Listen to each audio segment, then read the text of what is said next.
मेहनत मजदूरी करने का एक लड़का अपने परिवार का भरण पोषण करता था, लेकिन एक दिन टहलते टहलते वो ऐसे इलाके में पहुंच जाता है जहां पर लड़कियां बहुत अच्छा मेकअप करने के बाद, कम कपड़े पहनने के बाद ग्राहकों को अपनी ओर आकर्षित करती है। और तभी वो लड़का उस सीढ़ियों को चढ़कर सीधा पहुंच जाता है कोठी पर। और वहां जाकर देखा है तो एक से बढ़कर एक लड़के जिन्होंने अपनी तन पर उम्मीद से भी कम कपड़े पहने हुए थे। उन लड़कियों को देखने के बाद बोला, कहना कि आकर्षित होता है, बल्कि उनमें सिर्फ सिलेक्शन करने की कोशिश कर रहा था कि मैं किसके साथ जाऊं। तभी एक लड़की वहां से पर अचानक से एंट्री होती है और उस लड़की को जब वो देखा तो उसकी आंखों की खुली रह जाती है। साथ ही वो लड़की उस लड़के को देखते हैं तो उसकी भी आंखें खुली की खुली रह जाती है। दरअसल वो दोनों एक दूसरे को रिश्ते में भाई बहन लगते थे और वो लड़का अपने ही बहन को उस कोठी पर देखकर बहुत ज़्यादा आश्चर्यचकित हो जाता है, परेशान था ये सोचकर कि यहाँ कैसे आई और ये क्या कर रही है। उसके जो दिमाग था, बहुत सारे सवाल थे और इन सवालों का जवाब जानने के लिए उसने किसी और लड़की के साथ जाने के बजाय अपने ही बहन के साथ जाना स्वीकार किया और कहा कि मुझे इस लड़की के साथ जाना है। और वो लड़की जब उस लड़की को अपने कमरे में लेके जाती है तब वो अपने आप में वो बताती है। उससे सुनने के बाद वो जो लड़का है बैठकर वहाँ सन्न रह जाता है। उसके बाद उस लड़के ने किया था कि वाकई में अपने ही बहुत ही शानदार होता है, जिसकी प्रशंसा कई अखबारों में बहुत अच्छे से की गई थी। नमस्कार दोस्तों, आप सभी का मेरा YouTube चैनल में बहुत बहुत स्वागत है। और अगर आप हमारे चैनल पर पहली बार हैं तो हमारे चैनल को सब्सक्राइब ज़रूर करें और वीडियो अगर आपको अच्छी लगे तो लाइक भी ज़रूर करें, क्योंकि आपका एक लाइक से हमें बहुत हौसला मिलती है और ऐसे ही इंटरेस्टिंग वीडियो हम आपके पास लाते रहेंगे। तो चलिए, ये जो सच्ची घटना है जो मैं आपको सुनाने जा रही हूँ, ये दरअसल एक लड़का है जो कि पश्चिम बंगाल की पारगाना क्षेत्र का रहने वाला वो लड़का है और उत्तर प्रदेश के ज़िला मुजफ्फरपुर में एक सराफ के यहाँ पर नौकरी करता था। बात कर रही हूँ कि 2 दिसंबर 2017 की उस लड़के को शराब की जो मालिक था उसने कहा था कि तुम्हें मेरठ में जो शराब है वहाँ पर जाना है और एक निश्चित दुकान पर भेजा जाता है। जब 2 दिसंबर को वो लड़का चला जाता है मुजफ्फरपुर से मेरठ के लिए, तो इसको जाना है शराब बाज़ार में, लेकिन उसको कबड्डी बाज़ार से होकर गुजरा और कबड्डी बाज़ार को रेड लाइट एरिया भी कहते हैं। और जैसे ही उस रेड लाइट एरिया से गुजर रहा था तो उस लड़की की नज़र वहाँ दुकानों के ऊपर बने हुए मकान पर पहुँचती है और वहाँ से झांकते हुए लड़कियों पर पहुँचती है। तो उन लड़कियों को देखकर वो बहुत ज़्यादा आकर्षित होता है। कितनी ही लड़कियां ऐसी होती है जो हाथ हिलाकर इशारा कर रही थी, अपनी तरफ बुलाने की उसे अपील कर रही थी। वही नहीं, आसपास में जब देखा तो और ना जाने कितने ऐसे आदमी वहां से गुजर रहे थे। उन्हें गुजरने वाले लोगों को देखकर वो महिलाएं, वो लड़कियां उन्हें इशारा कर रही थी ताकि वो आए और उसे गलियों से टांग सीढ़ियों से चढ़कर ऊपर आए और उनके साथ वक्त बिताएं। उस लड़के ने जब उस लड़की के नज़र मिलती है तो उसे लड़की को देखकर वो लड़का थोड़ा परेशान हो जाता है और तभी वो लड़की एक पर्ची फेंककर ऊपर से नीचे डालती है। जैसे वो पर्ची डालती है तो उसमें लिखा हुआ था कि रात को 8 बजे तुम मुझे मिलने के लिए आना। यही बात सुनकर वो लड़का अब इंतज़ार कर रहा था, क्योंकि उसके जो मालिक ने शराब बाज़ार में किसी काम से भेजा था, उस काम को करने के बाद वो अपने मालिक से कहता है कि मालिक, मैं थोड़ा लेट हो जाऊंगा, इसीलिए आज काम पर नहीं आऊँगा। मैं कल आऊँगा।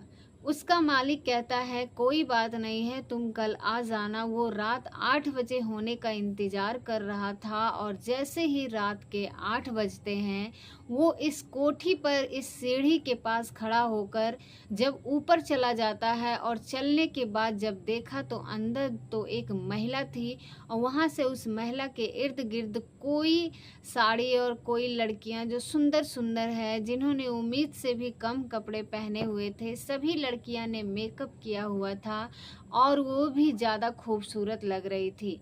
उनकी कोशिश थी कि वो उन ग्राहकों को रिझाने की कोशिश कर रही थी और तभी वो लड़की वहाँ पे आई और उस लड़की ने पर्ची बनाकर फेंकी थी।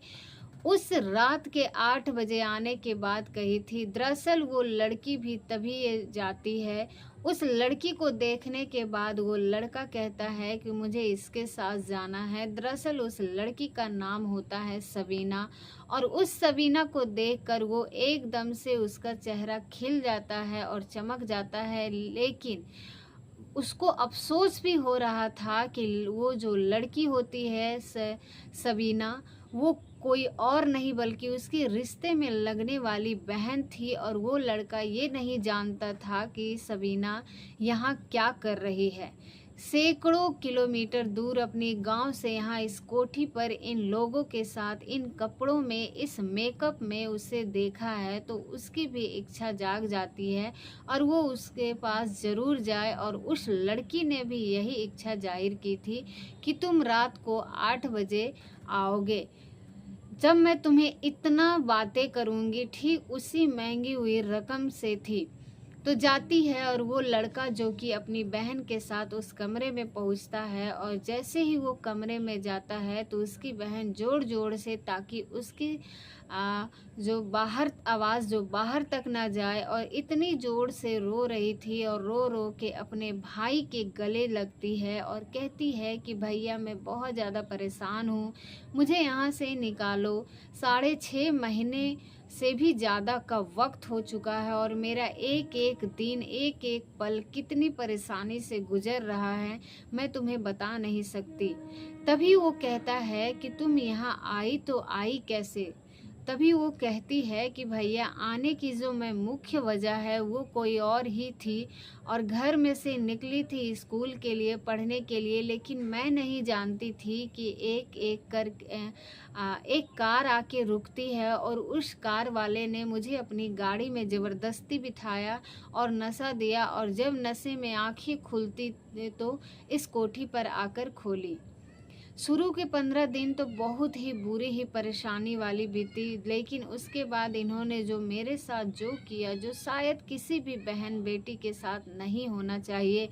उस कोठी पर जो ग्राहक आते थे, हम ग्राहकों को रिझाने के लिए वो लड़की हमेशा तैयार कर दी जाती थी और उसके साथ ही वक्त बिताती थी। जो आते थे, जो पैसे देते थे, उन पैसों से वो अपने पास थोड़े पैसे रख लेती थी और बाकी ज़्यादातर पैसे वो उसके मालकिन जो होती है उसको उठे दे देती थी। वहाँ तक पहुँच जाते थे।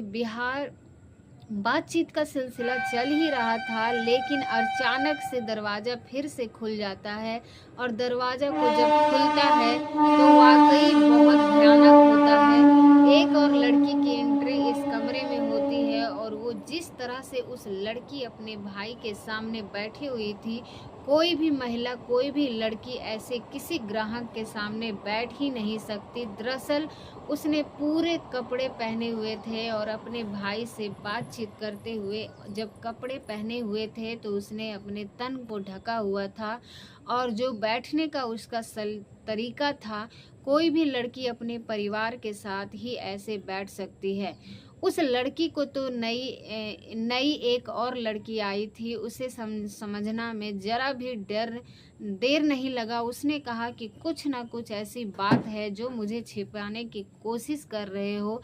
यदि तुमने ये बात मुझसे छिपाने की कोशिश की तो देख लेना, फिर से ये बात मैं मालकिन तक पहुंचा दूंगी। लेकिन जब उसने बताया कि मेरा भाई है, मेरा गांव का है और मैंने इससे बताया कि ये मुझे बचाने के लिए यहाँ पर कोशिश कर रहा है, तभी उस लड़के ने उस लड़की को भी शांत किया। उसने कहा कि तुम परेशान होने की ज़रूरत नहीं है, मैं कुछ बेहतर करने की कोशिश करूँगा, तुम्हें यहाँ से निकालने की कोशिश करूँगा, लेकिन तुम्हें मेरा साथ देना होगा। और जैसा उन दोनों महिलाओं ने कोशिश की, ठीक वैसे ही कोशिश करने के बाद वो लड़का वहाँ से कुछ देर के बाद रुकता है, और रुकने के बाद वहाँ से निकल जाता है। और दुकान पर वो दिन में गया था, और इस दुकान पर फिर एक बार फिर जान से कोशिश कर रहा था, क्योंकि जिस जगह पहुंचा था वहां के नौकर ने उसकी जान पहचान की थी। और उस नौकरी के पास जाता है और पूरी कहानी अपनी बयान करता है, और कहता है कि भैया यहाँ पर मेरी बहन है, वो कोठी पर है और रेड लाइट एरिया में ही है, कई महीना से फंसी हुई है, कई महीना हो गया है और इन ग्राहकों की हुई है। शोभा जो बंटी है उससे बचाना है। तब वो लड़का उस लड़के को लेकर सीधा पहुंचता है नज़दीकी पुलिस स्टेशन, और वहां मिलती है रश्मि चौधरी, साथ डीएसपी संदीप देसवाल होते हैं, और इस जिले की कमाल संभाली हुई थी। एसपी मंजिल सैनी ने तभी आदेश दिया कि एंट्री ह्यूमन ट्रैफिकिंग यूनिट को यहाँ तक एक टीम गठित की जाती है, और टीम गठित करने के बाद अब यहाँ का रेड डालती है। और जब रेड बढ़ाती है तो रेड बढ़ने के बाद कई सारी लड़कियां जो थी यहाँ से निकल जाती है, और इन्हीं में से एक लड़की निकल के आई। उस लड़की ने एक पत्रकार होती है, और उस पत्रकार का जो अपनी कहानी सुनाई, उस कहानी को सुनने के बाद शायद आप भी हैरान रह जाएंगे। लेकिन ये जो लड़कियां थी सभी ने, वो सबीना ने जाकर अपनी पूरी कहानी बताई, और किस तरह से उसके भाई ने उसकी जान बचाई। इसके बाद यहाँ से उस लड़के ने अपने गांव में फ़ोन किया, और उसके घर वालों को, उसके परिवार वालों को, अपनी बेटी को देखकर ज़ोर ज़ोर से रोने लगता है। और ये कहानी जब अखबारों के माध्यम से लोगों को पता चलती है तो बाकी हैरानी ही हो जाती है। लेकिन ये कहानी इसके बाद और शुरू होती है। वो कहानी भी कहानी न कहानी है, परेशान करने वाली है। दरअसल ये कहानी थी एक पश्चिम बांग्लादेश का एक ज़िला है वोगरा, और इसी ज़िले में एक लड़की होती है जिसका नाम होता है शकील। दरअसल पहले लड़की के नाम पर भी काल्पनिक था, और दूसरी लड़की का नाम भी काल्पनिक है, क्योंकि उसकी पहचान बताना उसके लिए सही नहीं होगा, उसकी परिवार के लिए सही नहीं होगा। ये जो लड़की है, अपने कुछ दिन पहले ही इसकी शादी हुई थी, और उसको एक प्यारा सा बेटा भी था, और वो अपनी ही एक सहेली के साथ गई थी कहानी बाजार में किसी काम से। और जब बाजार से वापस लौट रहे थे तो वहाँ लड़की गलती से एक गलत गली में जाकर गाड़ी में बैठ जाती है, और गलत गाड़ी में बैठ जाने क्योंकि शाम का समय था, और वो जो गाड़ी था जब उसके घर से, उसके इलाके से काफ़ी दूर चली जाती है, और उसको समझ में आता है कि वो जो कहानी है दूसरी जगह पहुंच जाती है। और वहां से जब दूसरी जगह पहुंच जाती है तो उस गाड़ी को छोड़कर वो उतर जाती है और पैदल ही सफ़र करने लगती है। तब तक काफ़ी रात हो चुकी थी और जंगल का एरिया था, और उस जंगल के एरिया में उसको एक व्यक्ति मिलता है। उसको बहन का बनाकर बात कर रहा था, बहन तुम यहाँ इस जंगल के इलाके में क्या कर रही हो, क्या बात है, तुम्हें यहाँ नहीं आना चाहिए था, ये इलाका बहुत ज़्यादा ख़राब है और बहुत ज़्यादा ख़तरनाक है। तभी वो लड़की कहती है कि भैया मैं करूँ तो क्या करूँ। तो कहता है कि तुम परेशान मत हो, मुझे अपना घर बताओ, अपना इलाका बताओ, मैं तुम्हारे घर तक छोड़ देता हूँ। वो जो व्यक्ति था उसको अपने साथ लेकर जाता है, और ले जाने के बाद उस रात का सफ़र करते करते उससे बहुत खाने का सामान दिया, और लड़की कुछ सामान खाते ही बेहोश हो जाती है, और उसकी फिर आंखें नहीं खुल रही थी, और वो अपना देश छोड़कर दूसरे देश यानी कि इंडिया पहुंच जाती है। और इंडिया में भी कोलकाता में रहती है, और कोलकाता में उसको लगातार एक ही घर के अंदर, एक ही कमरे के अंदर 3 दिन लगातार रखा जाता है और वहाँ खाने को कम मिलता था और लाल रंग की गोलियां थी, वो नशे की गोलियां थी, बहुत ज़्यादा मिलती थी और वो लड़की समझ नहीं पा रही थी।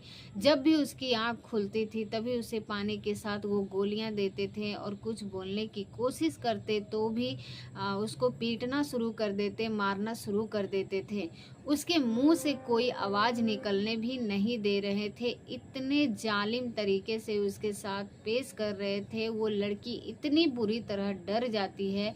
उसको बताया जाता है कि अब तुम बांग्लादेश में नहीं हो बल्कि इंडिया में हो और तुमने यहाँ से भागने की कोशिश की तो पुलिस तुम्हें पकड़ लगेगी और पकड़ने के बाद दूसरे देश में बिना किसी पासपोर्ट के, बिना किसी वीज़ा के तुम्हें एंट्री करने में मतलब हो जाएगी।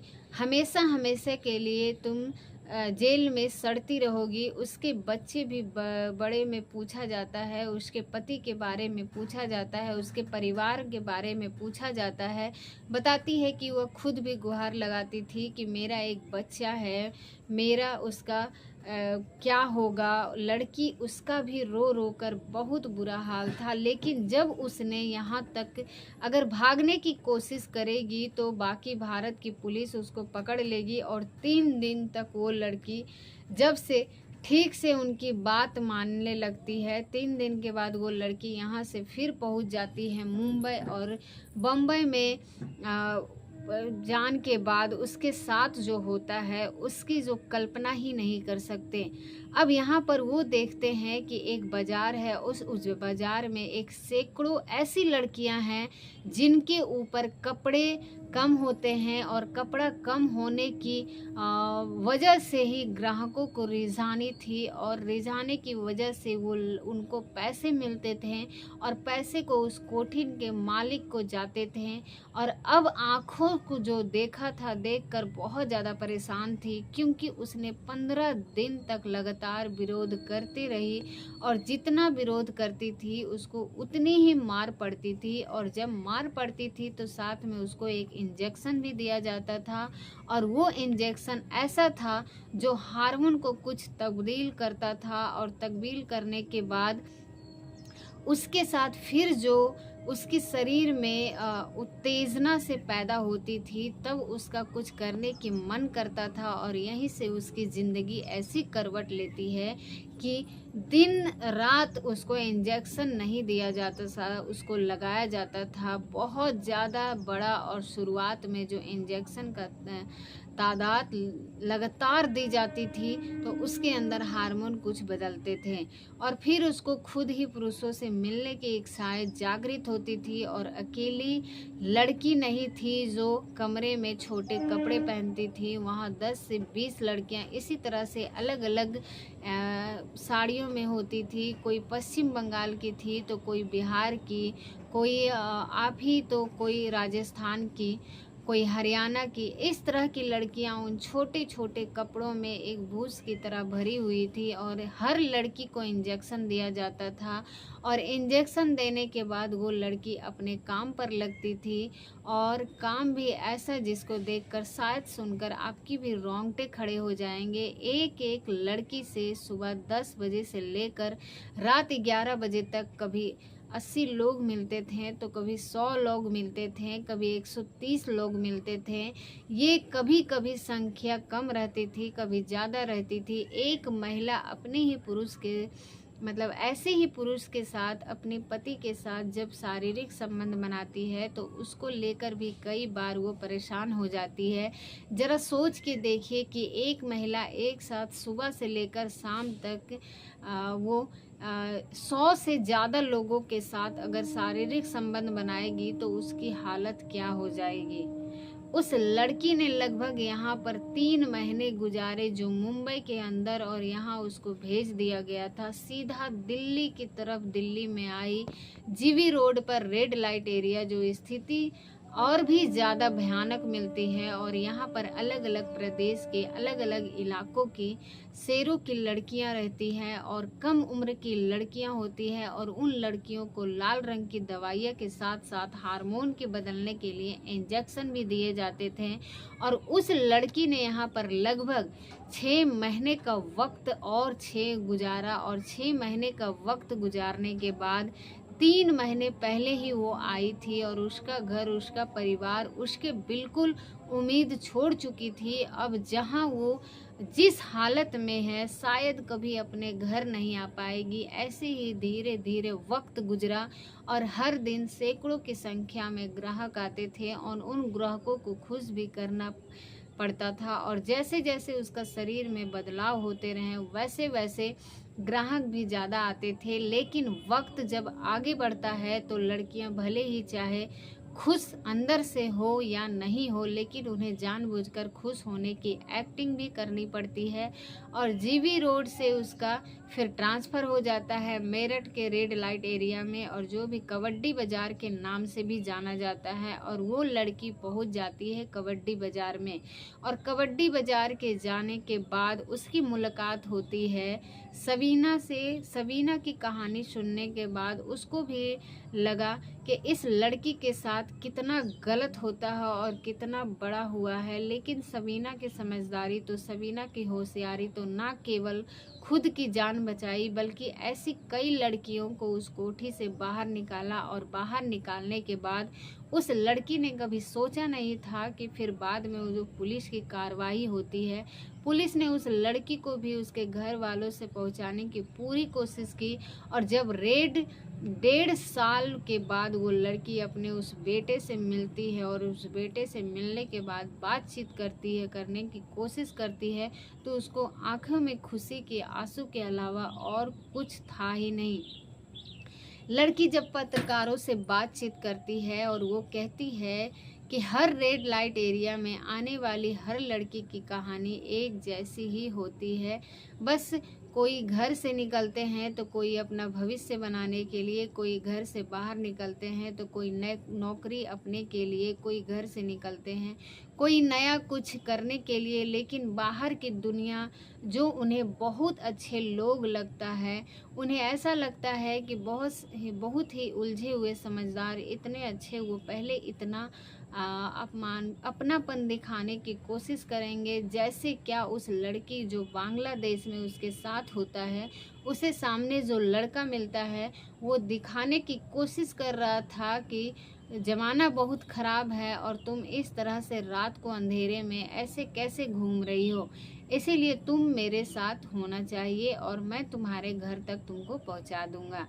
ऐसे ही ज़्यादातर लड़कियां होती है जिनको बहुत ज़्यादा प्यार दिखाकर, बहुत ज़्यादा दोस्ती कर आजकल सोशल मीडिया पर भी कुछ ऐसे ही चल रहा है, चाहे व्हाट्सएप के माध्यम से हो, सोशल मीडिया के माध्यम से हो, चाट के माध्यम से हो, या ऐसे ही लड़कियां जो कम उम्र की लड़कियां होती हैं, उन्हें प्यार के झूठे दल में फंसाकर उन्हें इसी तरह से बेचकर यहाँ जो लोग हैं अपना धंधा चलाते हैं। और ये बताया जाता है कि सर्वे के अनुसार भारत के अंदर लगभग 28 लाख लड़कियां ऐसी हैं जो वैश्यवृत्ति के अलग अलग ढूंढों में पड़ी हुई है, और वो अपनी मर्जी से नहीं आई है, लेकिन उनको ज़बरदस्ती इसमें डालकर फिर उसको उसकी गैर मर्जी के तब्दील कर दिया जाता है। दोस्तों, इस घटनाक्रम को सुनाने का उद्देश्य किसी को परेशान करना नहीं, किसी का दिल दुखाना ही नहीं, बल्कि आपको जागरूक करना है, आपको संकेत करना है। और इसकी कहानी के लिए मैं स्पेशल रूप से धन्यवाद दूंगा, और उम्मीद करते हैं कि आपको ये वीडियो बहुत पसंद आया होगा। और अगर हमारा वीडियो आपको पसंद आया है तो हमारे वीडियो को लाइक ज़रूर करें और हमारे चैनल को सब्सक्राइब ज़रूर करें। और हमारे वीडियो को वॉच करने के लिए आप सभी लोगों का बहुत बहुत धन्यवाद।